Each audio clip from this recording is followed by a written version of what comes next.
¿Qué tal, Jacobs? Bienvenidos a un video más del Jacob, donde sale Dulce María Sauri, expresidenta del PRI, a defender con todo a Enrique Peña Nieto y a Enrique Mora. Increíble, pero cierto. Veamos de qué se trata y qué nos dicen, y ahorita comentamos. ¿Por qué no? Justicia como herramienta política, pues sí, parece que no consultó al PRI.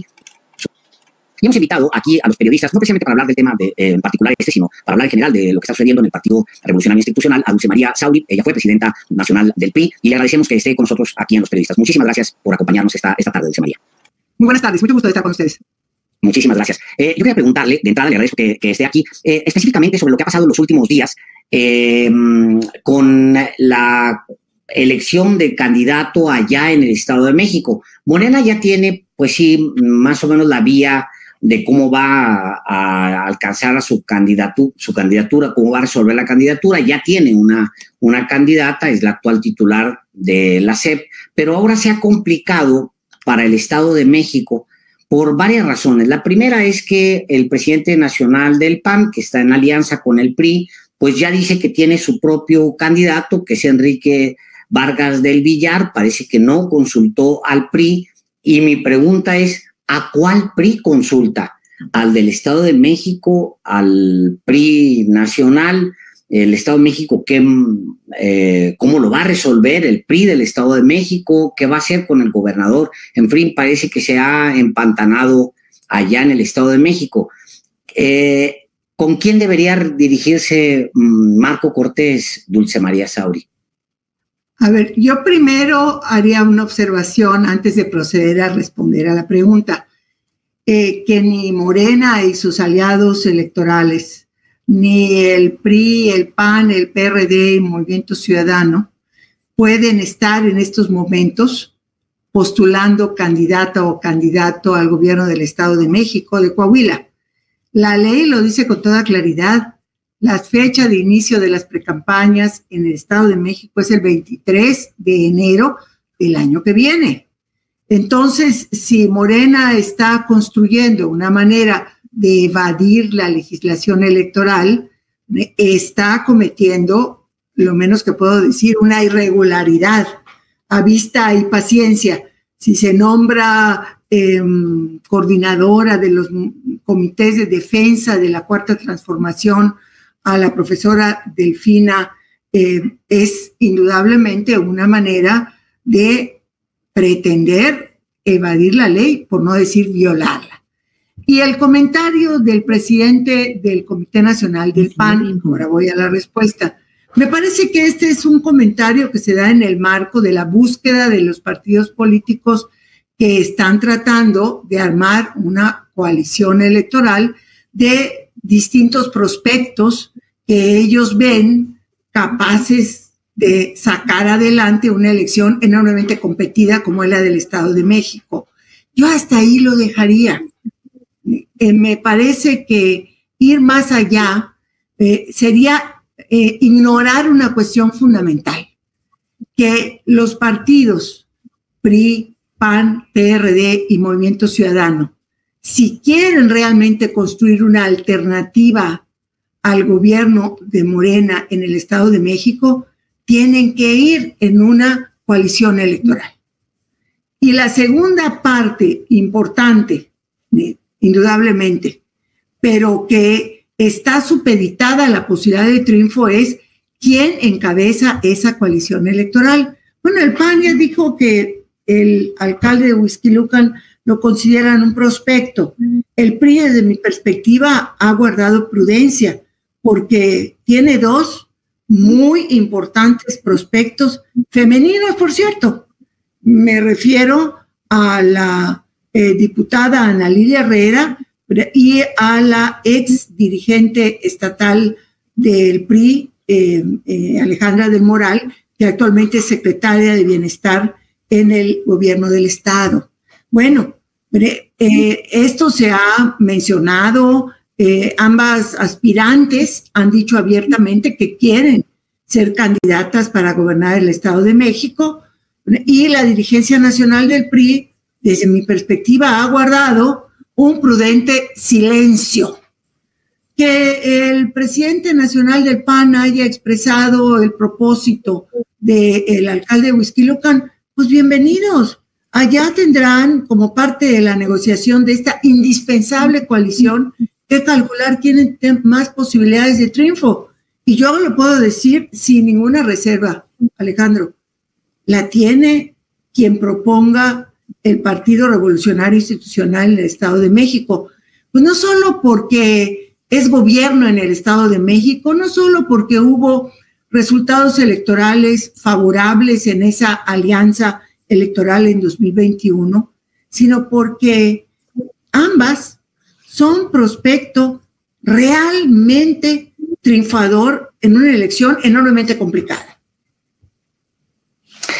Aquí Miguel Ángel Osorio Chong le sugirió a los miembros de la alianza, a los miembros de los otros partidos, a las dirigencias del PRD y del PAN, le sugirió que estos puntos ya, lo que va a suceder en 2023, la selección de los candidatos de Coahuila y del Estado de México, y también lo referente a 2024, no lo vean ya con Alejandro Moreno Cárdenas, porque se va a complicar. Alejandro Moreno Cárdenas, dice él, ya no tiene la fuerza y el apoyo de, pues sí, de todos los expresidentes del PRI y en general de los líderes. Él no ha sido presidente del PRI, pero de los líderes ahora mismo del PRI. ¿Usted qué opina?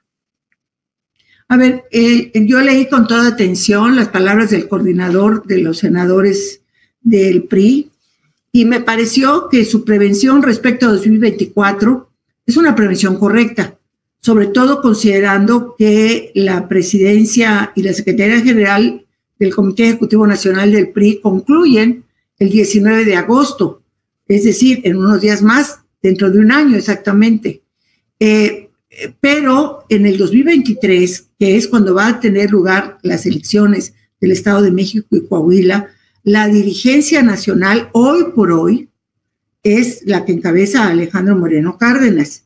Entonces me parece que pedir que no se negocie con la dirigencia nacional en 2023 es anteponer una exigencia política a una exigencia legal, porque con toda razón las dirigencias de los otros partidos pueden preguntar, bueno, pues si está legalmente constituida, esta dirigencia es un interlocutor válido. Entonces me parece que este tipo de situaciones para 2023 tendrán que desahogarse hoy por hoy con la dirigencia nacional del PRI como parte de esta mesa de negociación de la coalición electoral. Y en el caso de 2024, él decía, pues 2024 ya no puede estar no pueden estar los partidos negociando con él, con Alejandro Moreno Cárdenas. Bueno, ahí hay una cuestión también que es necesario resaltar. La dirigencia nacional actual concluye el 19 de agosto de 2023. Esto es una fecha estatutaria.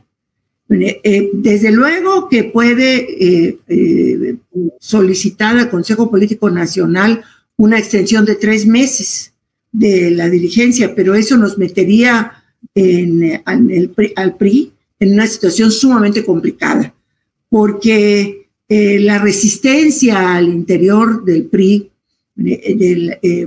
vamos a decir, existe, pero la resistencia social a la actual dirigencia, a esos millones que no son afiliados al PRI, pero que van a ser los que hagan posible el triunfo o la derrota, pues hay una resistencia muy fuerte a la actual dirigencia. Si yo creo que vamos a llegar al 19 de agosto de 2023, pues con la lengua de fuera, sumamente agitados, y en una situación muy difícil, salvo que yo sigo insistiendo que haya un acto de generosidad política y el presidente del partido se haga a un lado antes de que concluya su periodo estatutario. ¿Usted cree que Alejandro Moreno Cárdenas perdió autoridad moral para ocupar ese puesto que tiene actualmente? Yo creo que tiene muchísimas dificultades para legitimar el ejercicio de su liderazgo actual.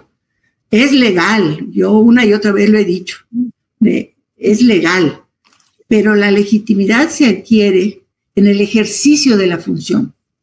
Y el ejercicio de la función en una dirigencia nacional tiene que ver con los triunfos, tiene que ver la manera como se enfrentan las derrotas, porque en un tiempo como el actual, en que la competencia electoral es muy intensa, triunfos y derrotas forman parte del quehacer cotidiano de una dirigencia nacional de cualquier partido político, incluyendo al actual partido mayoritario que es Morena.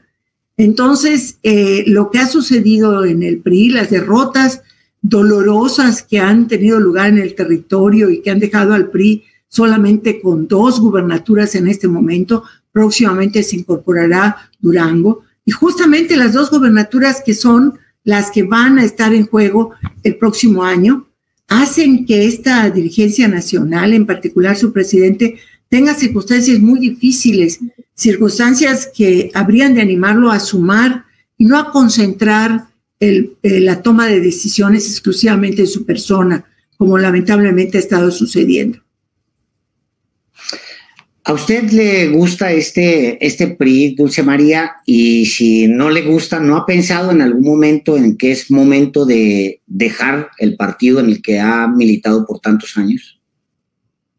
A ver, Alejandro, yo hace muchos años me planteé una situación en circunstancias, vamos a decir, no solamente políticamente favorables a mi migración, como ahora se estila llamar a lo que en Yucatán le decimos cape ich, 2 caras. Y tomé una determinación que me ha acompañado a lo largo de un buen número de años ya. Yo fui presidenta del Comité Nacional en un momento muy complicado del PRI, cuando había por primera vez sido derrotado en la elección presidencial. Fue muy difícil.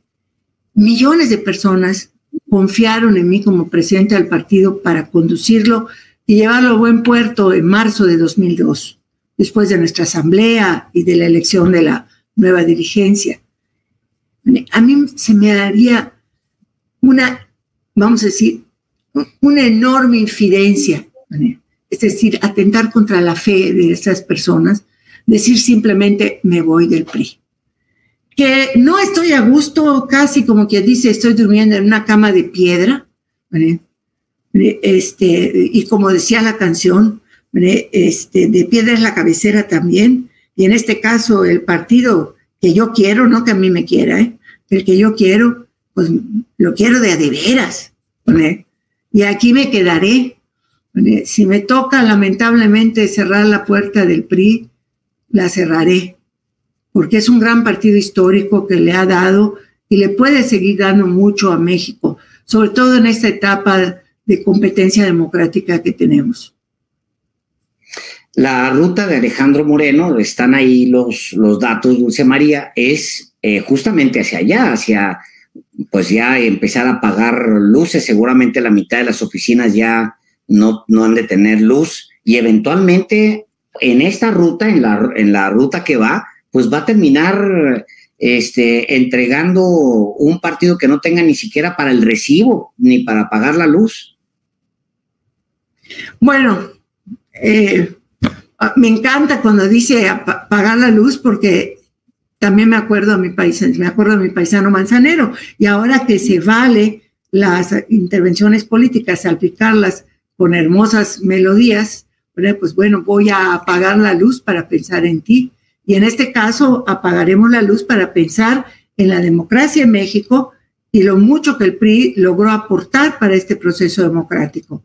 Y claro, también respiraré con nostalgia de lo que pudo haber sido continuar su aportación y no fue. Pero me parece que todavía hay un tramo intenso, un tramo complicado, un tramo con muchísimos retos, pero que hay que recorrerlo y vivirlo con, vamos a decir, pues no sé si con confianza o esperanza, pero hay que vivirlo, no hay que echarse para atrás. Y un tramo muy importante son las elecciones del Estado de México y Coahuila. ¿quién, o más bien, qué puede salvar al PRI? Ahorita vamos con los quiénes, pero ¿qué puede salvar al PRI? ¿Qué proceso puede salvar al PRI? Bueno, el primero es revalorar o valorar la humildad. Yo sigo pensando que el PRI tiene que ser un partido que deje atrás sus glorias. Sirve muy bien para tener hermosos recuerdos y se enfrente a la realidad. La realidad es que somos la tercera fuerza política en México, que el espacio de la oposición al actual gobierno está ocupado por Acción Nacional. Podemos analizar las razones, los motivos, el hecho de que el PRI como oposición siempre ha sido profundamente institucional, no contestatario. El PRI no es el partido del no a todo, que eso es muy fácil cuando se es oposición, sino veamos al actual gobierno, ¿no? Que dijo no a todo lo que se movía o a todo lo que se legislaba. Bueno, ahora es gobierno. El PRI no nació así, no creció así, no ejerció su hegemonía y su mayoría de esa manera y no es una oposición negativa. Pero la realidad es que si ahora preguntamos por partidos opositores al gobierno, difícilmente la sociedad, la gente, pone en primer término al PRI, pone al PAN como la oposición. Y por parte del gobierno, ese espacio del bienestar social, de la lucha por la justicia social, está en este momento ocupado por el partido en el gobierno. Entonces, la humildad de reconocer y la humildad de empezar a construir. No es fácil, no van a ser de la noche a la mañana. Hay que trabajarlo y trabajarlo años. Esto creo yo que es el primer ineludible paso. No, fue un error decirle no justamente a la reforma eléctrica, por ejemplo. Creo que fue de los pocos aciertos que ha tenido el PRI, por una razón fundamental. Recordemos que el PRI, como partido en el gobierno, el sexenio pasado impulsó en forma convencida la modernización del país. Sé que no es una invitación para discutir sobre la extinta reforma constitucional en materia eléctrica, aunque tal vez sería para discutir la reforma a la ley de la industria eléctrica, porque es la vía que el presidente está explorando ahora para tratar de sacar a la Guardia Nacional como parte de la Secretaría de la Defensa Nacional, pero creo que no me invitaron para eso hoy. Pero este es su espacio, adelante. Sí, pero me parece una cosa que es necesario resaltar una cuestión. La reforma energética, no solo eléctrica, sino energética en materia de petróleo, de electricidad, de gas, de energías renovables, de la administración pasada, fue presentada, fue discutida y fue aprobada por una mayoría del PRI. No me parece que haya ningún elemento de los que presentó el gobierno del presidente López Obrador como para desmontar las razones que llevaron a aprobar esa reforma energética, más allá de una posición de tipo ideológico que corresponde a un pasado bien pasado de nuestro país. En los días recientes ha salido a la discusión nacional si existe la voluntad política de realmente investigar casos como el del expresidente Enrique Peña Nieto. Y pues hay como dos grandes posiciones. Unos dicen que no hay una voluntad política realmente y otros dicen que sí hay voluntad política, pero no se pone mucho en duda, digamos, que el enriquecimiento del expresidente Peña pues sea justificable, porque anda volando de un lado a otro del mundo en vuelos privados, porque vive en España con una visa dorada cuando ha sido solamente, viene de la clase media y ha sido solamente servidor público en toda su carrera. ¿Usted qué opina? ¿Es un tema de voluntad política llevarlo a la cárcel o no? A ver, yo creo que acá en nuestro país necesitamos una pedagogía de la impunidad. O sea, rectifico, combatir la pedagogía de la impunidad. ¿En qué sentido? Se nos ha enseñado, no ahora, de tiempo atrás, que los escándalos sobre investigaciones de corrupción, de actuación inadecuada de servidores públicos, de empresarios destacados, etcétera, etcétera, tienen no una motivación de hacer cumplir la ley, sino una motivación en origen de tipo político. De hecho, una vez satisfecha la necesidad política que motiva a la acusación, que bien puede ser paralizar al adversario, bien puede ser que esté incluso recluido en la cárcel mientras los acontecimientos que requerían de su ausencia se desarrollan, y al final de ello, la ley desaparece. Yo solo recuerdo un caso de una acusación de corrupción que se llevó hasta sus últimas consecuencias, que fue el desafuero del senador Jorge Díaz Serrano, estoy hablando de 1983, y su encarcelamiento. No recuerdo, creo que por 5 años, curiosamente coincidente con el periodo sexenal del presidente Miguel de la Madrid. Entonces, esa pedagogía de la impunidad, que es de lo que hemos abrevado como sociedad, no, pues yo no puedo decir que haya gente que diga, bueno, pues este es un gran circo. Yo soy parte de la que considera que estas acusaciones contra el presidente Peña Nieto, por la forma y el momento en que se presentan, pues más tienen olor o tufo a la elección del Estado de México que al deseo real de que se haga justicia en el país. Y por otro lado, soy una convencida de que quien sea tiene derecho a la presunción de inocencia. Quien sea. La utilización de la justicia como herramienta política, pues sí, lo hicieron el PRI, lo hizo el PAN. ¿Usted cree que el presidente López Obrador está recurriendo a esto mismo? Pues va que vuela. Va que vuela. Y yo le puedo decir, pongo un ejemplo muy concreto. Ustedes que son tan dados por su profesión al seguimiento puntual de los asuntos, ¿en qué acabó la acusación contra el ministro Medina Mora, que lo llevó a renunciar a su posición de ministro de la Suprema Corte de Justicia? Dígame si no tengo derecho a decir que en este país la pedagogía de la impunidad es la que domina. De acuerdo, de acuerdo. Dulce María Sauri, pues siempre es un enorme gusto tenerla aquí. No sé si nos quedamos cortos, si tenía algo más que agregar. Si tiene algo más que preguntar, con mucho gusto. Si no, la dejamos para la siguiente. No, pues bueno, nos vamos largo y tendido.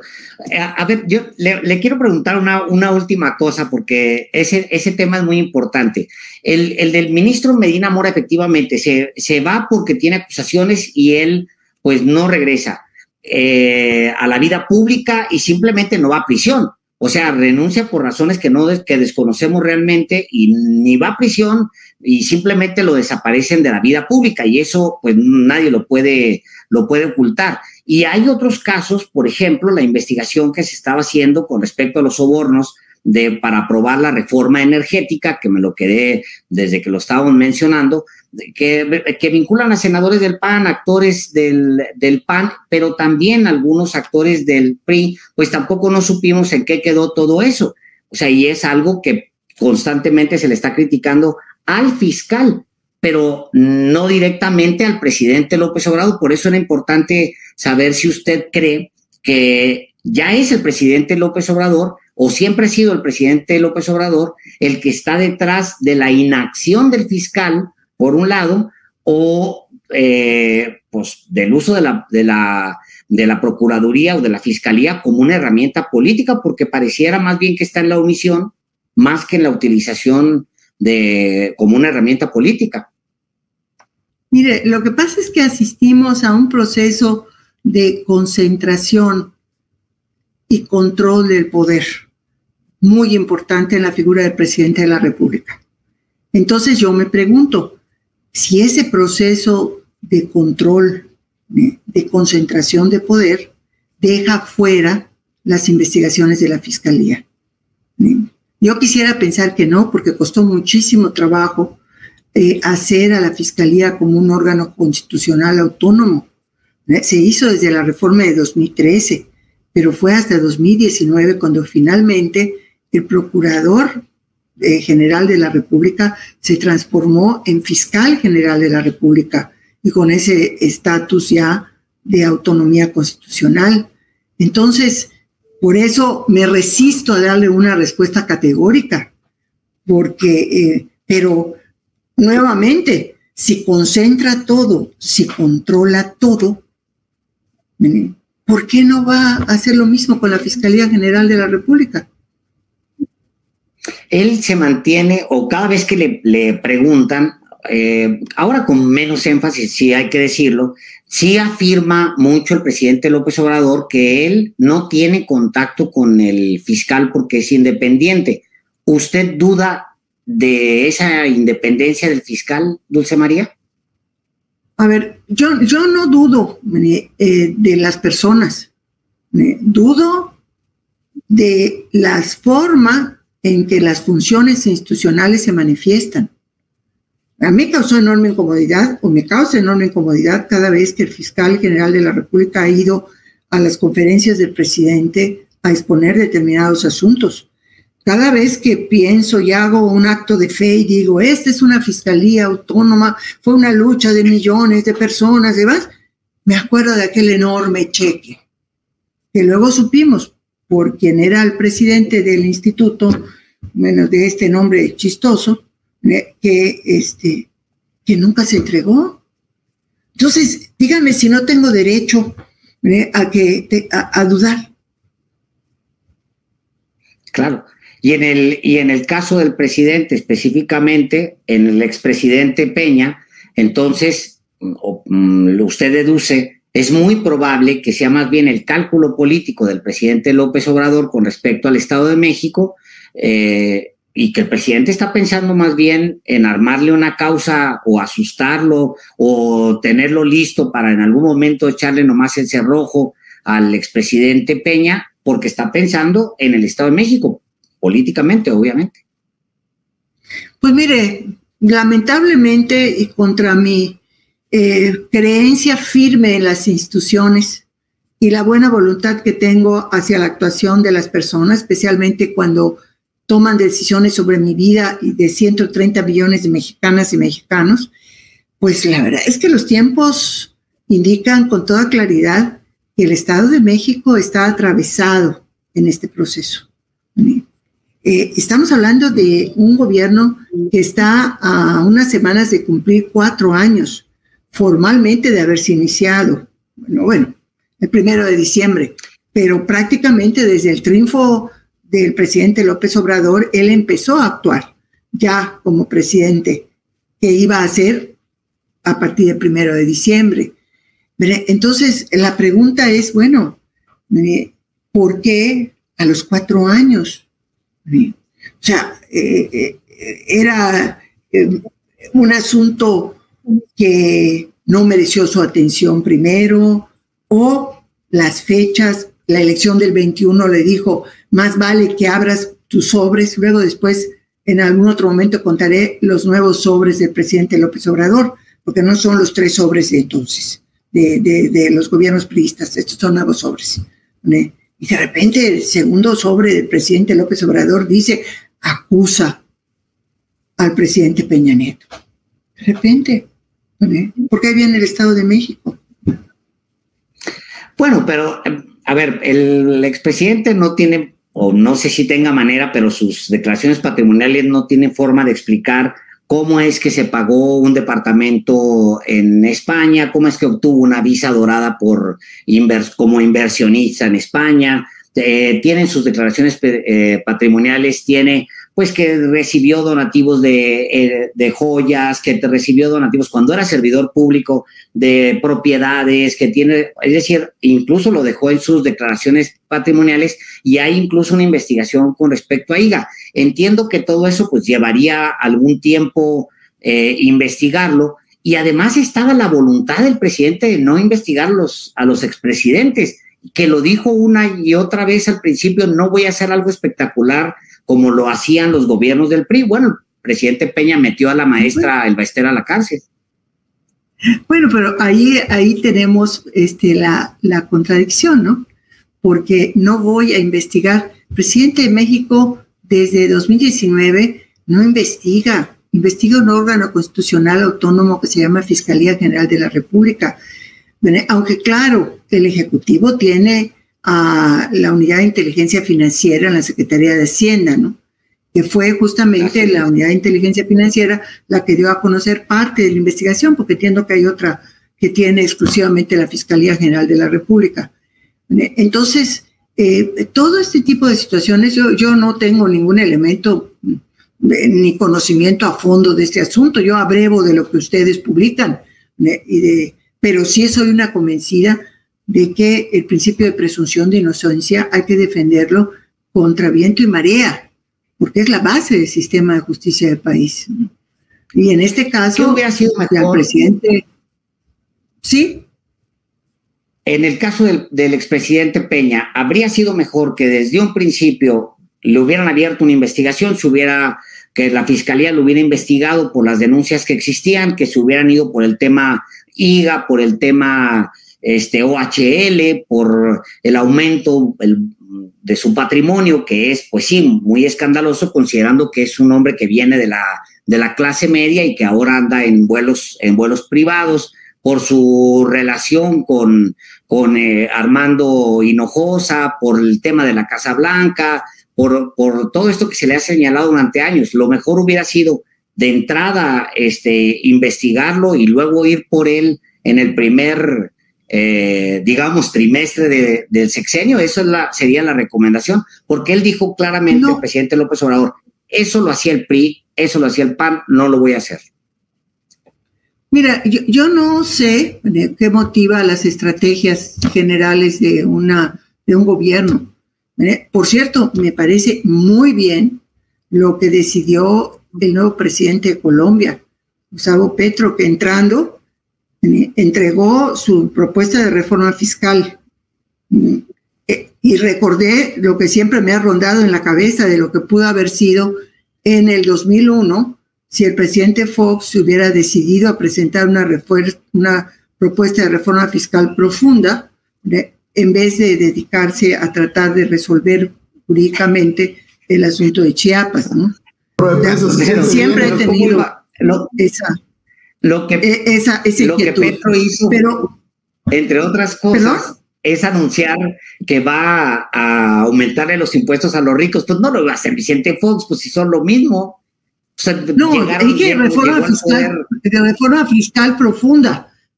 La orientación de la reforma fiscal pues estaría en función de lo que el presidente Fox representaba, pero Petro entró de acuerdo a su programa, de acuerdo a su propuesta de campaña e hizo lo que él considera que debe de hacer como un primer paso. O sea, apostó su capital político a lo que él considera la base para una transformación estructural. A eso voy.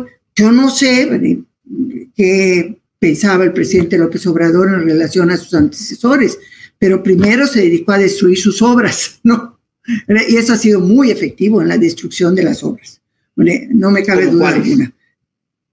Bueno, el aeropuerto de la Ciudad de México, la institución tan importante para millones de mexicanos como era el Seguro Popular, instituciones que tenían que ver con el funcionamiento o de la capacidad de las mujeres para el trabajar, como eran las instancias infantiles. O sea, podemos hacer una larga lista de demoliciones. Ha sido el gobierno del presidente López Obrador muy eficaz para las demoliciones. Tal vez estaba tan ocupado demoliendo instituciones que se olvidó de las personas. Tal vez. Pues siempre un gusto y siempre muy interesante platicar con usted, Dulce María Sauri. Como siempre, usted sabe, esta es su casa y aquí puede hablar de lo que usted quiera, siempre. Pues muchísimo gusto, ¿eh? Bueno, pues ahí está Dulce María Sauri, donde dice que pues hay que darle la presunción de inocencia. Pues prácticamente quiere ver a Enrique Peña Nieto como pues inocente a pesar de todo lo que se le ha comprobado, a Alito Moreno a pesar de todo lo que se ha comprobado. Es normal, es priista, no le conviene morder la mano que le dio de comer durante muchísimo tiempo, y pues también sería hablar mal de ella misma si se debe a criticar a Peña Nieto o a Alito Moreno. No sé ustedes qué opinen al respecto de esto. Pues prácticamente ahí están las opiniones. Para mí sí es culpabilísimo Peña Nieto y Alito Moreno. Ya deben estar en la cárcel, hay que meter presión para que estén en la cárcel y se trobe las rejas. También el juez Mora también, que bueno, que ya los sacaron de circulación, ya no es juez, pero también debería estar en la cárcel. Así que no ustedes qué opinen al respecto de estos. Como buenos convencionales, si me pueden apoyar con estrellas que no afecten su economía, sería completamente fantástico. Aquí en este compartir, en esta estrellas color dorado, le presionas y te van a aparecer desde 99 hasta 530 estrellas. O si no, si me puedes apoyar, al lado de las estrellas aparecen estos puntitos color morado, le presionas y te va a aparecer quiero colaborar, y ahí te va a aparecer desde 99 pesos mensuales. Sería completamente fantástico. Puedes cancelar cuando quieras en apoyo al canal, te lo agradecería muchísimo. A toda la audiencia, gracias por ver el video. Si me puedes apoyar con un like en la página, con un like del video, comentarlo, compartirlo para que mucho más personas los vean, te lo agradecería muchísimo. Te invito a ver nuestro siguiente video. Hasta la próxima. Bye. Suscríbanse.